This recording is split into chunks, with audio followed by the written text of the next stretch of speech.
Julie என பரவலாக அறியப்படும் மரியா ஜூலியானா ஒரு தொலைக்காட்சி பிரபலம், நடிகை மற்றும் சமூக செயற்பாட்டாளர் ஆவார். இவர் 2017ஆம் ஆண்டில் தமிழ்நாட்டில் நடைபெற்ற ஜல்லிக்கட்டு ஆதரவு போராட்டங்களின் போது பெரும் புகழ் பெற்றார். அடிப்படையில் ஒரு செவிலியராக பணியாற்றிய இவர் பிக் பாஸ் தமிழ் எனும் ரியாலிட்டி தொலைக்காட்சி நிகழ்ச்சியின் முதல் சீசனில் போட்டியாளராக பங்கேற்றதன் மூலம் அறியப்படும் ஒரு பிரபலமான முகமாக மாறினார். பிக் பாஸ் தமிழ் நிகழ்ச்சியில் பங்கேற்றதை தொடர்ந்து இவர் தமிழ் தொலைக்காட்சி துறையில் தனக்கென ஒரு தனித்துவமான இடத்தை பிடித்தார். அதே நிகழ்ச்சியின் தொடர்ச்சியாக வந்த பிக் பாஸ் அல்டிமேட் சீசன் 1 நிகழ்ச்சியிலும் இவர் மீண்டும் பங்கேற்று இறுதி போட்டியாளர்களில் ஒருவராக திகழ்ந்தார். மேலும் குக் வித் கோமாளி மற்றும் பிபி ஜோடிகள் போன்ற பிற பிரபலமான ரியாலிட்டி நிகழ்ச்சிகளிலும் இவர் பங்கேற்றுள்ளார். அத்துடன் குழந்தைகளுக்கான நிகழ்ச்சியான ஓடி விளையாடு பாப்பா என்பதையும் தொகுத்து வழங்கியுள்ளார். தொலைக்காட்சியில் இருந்து திரைப்படத்துறைக்கு மாறிய இவர் மன்னர் வகையரா மற்றும் அம்மன் தாயி போன்ற தமிழ் திரைப்படங்களில் முக்கிய கதாபாத்திரங்களில் நடித்துள்ளார். மேலும் நான் சிரித்தால் திரைப்படத்தில் ஒரு சிறப்பு தோற்றத்திலும் தோன்றியுள்ளார். ஜனவரி 2026இல் தனது அதிகாரப்பூர்வ திருமண விழா நடைபெற்றதை மகிழ்ச்சியுடன் பகிர்ந்து கொண்டு அது தொடர்பான தகவல்களை வெளியிட்டார்.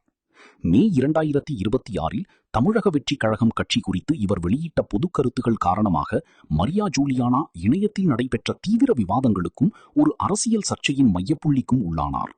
அக்கட்சி தொடர்பான விவகாரங்களை பற்றி பேசிய இவரது சமூக ஊடக காணொலிகள் இன்ஃப்ளூயன்சர்ஸ் மற்றும் அரசியல் ஆதரவாளர்களிடமிருந்து கடுமையான சைபர் ஹாரஸ்மெண்ட் இவருக்கு எதிராக தூண்டின. இது ஊடக தளங்கள் முழுவதும் பரவலாக பேசப்பட்ட ஒரு பெரும் மோதலாக உருவெடுத்தது. ஜூலி கலாச்சார போராட்டங்களில் பங்கேற்பதில் இருந்து விலகி தற்போது தீவிரமான அரசியல் செயல்பாடுகள் மற்றும் கருத்துரைப்பு பணிகளில் முழுமையாக ஈடுபட்டுள்ளார்.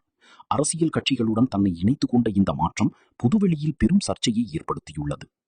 2017ஆம் ஆண்டு நடைபெற்ற ஜல்லிக்கட்டு போராட்டங்களின் போது எந்த ஒரு கட்சி சார்பும் இல்லாத ஒரு சமூக செயற்பாட்டாளராகவே ஜூலி முதலில் பொதுமக்களின் கவனத்தை பெற்றார். மெரினா கடற்கரையில் நடைபெற்ற போராட்ட களத்தின் முன்னணியில் நின்று அரசுக்கு எதிராக அவர் முழங்கிய முழக்கங்கள் சமூக வலைதளங்களில் வைரலாக பரவி அவரை ஊடகங்களின் வெளிச்சத்திற்குள் கொண்டு வந்தன. காலப்போக்கில் ஜூலி கொள்கை ரீதியாகவும் பொதுவெளியிலும் தன்னை திராவிட முன்னேற்ற கழகத்துடன் இணைத்துக் கொண்டார். தேர்தல் காலங்களில் டிஎம்கேவின் செயல்பாடுகளையும் கொள்கைகளையும் ஆதரித்து பேசும் ஒரு தீவிர அரசியல் விமர்சகராக அவர் உருவெடுத்தார்.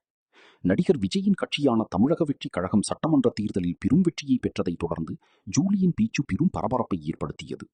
தனது தரப்பை ஏளனம் செய்த டிவிகே தொண்டர்களை நோக்கி பேசிய அவர் பின்வருமாறு வெளிப்படையாக கூறினார். அரசியலில் வெற்றியோ தோல்வியோ நிரந்தரமானவை அல்ல. இது திமுகவுக்கு மிக நன்றாகவே தெரியும். நாங்கள் ஆட்சியில் இருந்ததை விட எதிர்க்கட்சி வரிசையில் அமர்ந்திருந்த காலமே அதிகம். திமுக எதிர்க்கட்சியாக அமரும்போது அது எவ்வளவு ஆபத்தானது என்பதை நீங்கள் இப்போதுதான் உணரப்போகிறீர்கள். பிக் பாஸ் தமிழ் நிகழ்ச்சியின் முதல் சீசனில் அவர் பங்கேற்றது ஒரு போராட்ட வீராங்கனையாக அவர் கொண்டிருந்த நற்பெயருக்கு பெரும் களங்கத்தை ஏற்படுத்தியது.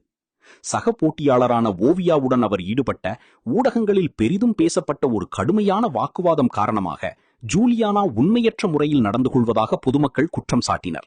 இது அவரை இணையத்தில் பரவலாக பகிரப்பட்ட மீம்களுக்கும் கடுமையான ட்ராலிங்குக்கும் இலக்காக்கியது. டிவிகே தலைவர் விஜயின் அரசியல் பிரச்சாரங்களை விமர்சித்து அவர் இணையத்தில் வெளியிட்ட கருத்துக்கள் டிவிகே ஆதரவாளர்களுடன் அவருக்கு கடுமையான மோதலை ஏற்படுத்தினர். மார்ச் 2026இல் தன்னை இலக்காக கொண்டு இணையத்தில் அவதூறு பரப்பும் நடவடிக்கைகளை ஒருங்கிணைத்ததாக கூறி டிவிகேவின் ஒரு நிர்வாகி உட்பட 8 நபர்கள் மீது சென்னை காவல் ஆணையர் அலுவலகத்தில் அவர் முறைப்படி புகார் அளித்தார். சட்டவிரோத கிட்னி விற்பனை மோசடி ஒன்றுடன் ஜூலியானாவை தீய நோக்கத்துடன் தொடர்புபடுத்தும் வகையிலான சில ஆடியோ இணையத்தில் பரவிய போது இந்த மோதல் உச்சகட்டத்தை எட்டியது. அந்த ஆடியோ அனைத்தும் தன்னை அமைதியாக்க வேண்டும் என்ற உள்நோக்கத்துடன் திட்டமிட்டு பரப்பப்பட்ட போலி செய்திகள் என்று ஜூலியானா மிக கடுமையாக மறுத்தார். தனது கணவருடன் இணைந்து செய்தியாளர்களை சந்தித்த அவர் உணர்ச்சி வசப்பட்டு கண்ணீர் மல்க பேசினார். தங்கள் கட்சிக்கு எதிராக குரல் கொடுத்ததற்காக டிவிகே ஆதரவாளர்கள் தன்னை மனரீதியாக சிதைக்கவும் தனது நற்பெயருக்கு களங்கம் விளைவிக்கவும் முயற்சிப்பதாக அவர் குற்றம் சாட்டினார். ஜூலியானா ஒரு அன்பிற்குரிய சாதாரண போட்டியாளராக வீட்டிற்குள் நுழைந்தார். ஆனால் உடனடியாகவே பார்வையாளர்களின் வெறுப்பிற்கு ஆளானார். ஒரு வாக்குவாதத்தின் போது நடிகை ஓவியா மற்ற போட்டியாளர்களை பற்றி அவதூறாக பேசுவது போல தோன்றும்படி ஜூலியானா உண்மைகளை திரித்து கூறினார். நிகழ்ச்சியின் தொகுப்பாளர் கமல்ஹாசன் ஒரு குறும்படம் உதவியுடன் தொலைக்காட்சியின் முன்பாகவே ஜூலியானாவின் பொய்மையை அம்பலப்படுத்தினார். இது அவரை நம்பகத்தன்மையை முற்றிலுமாக சிதைத்தது.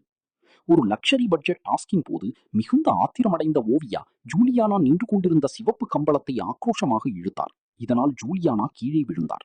இந்த சம்பவம் வீட்டிற்குள் பிளவை ஏற்படுத்தியதுடன் ஜூலியானா மற்றும் பிற போட்டியாளர்கள் முன்னின்று நடத்திய ஓவியாவிற்கு எதிரான பிரச்சாரத்தை மேலும் தீவிரப்படுத்தியது. ஓவியாவை எரிச்சலூட்டி அவரை சீண்டும் நோக்கத்துடன் ஜூலியானாவும் அவரது அணியைச் சேர்ந்தவர்களும் நள்ளிரவு நேரத்தில் படுக்கையறையில் வேண்டுமென்றே உரக்க பாடினர். இந்த செயல் பார்வையாளர்களை மேலும் கடும் கோபத்திற்கு உள்ளாக்கியது. வெளியேற்ற பதிவு.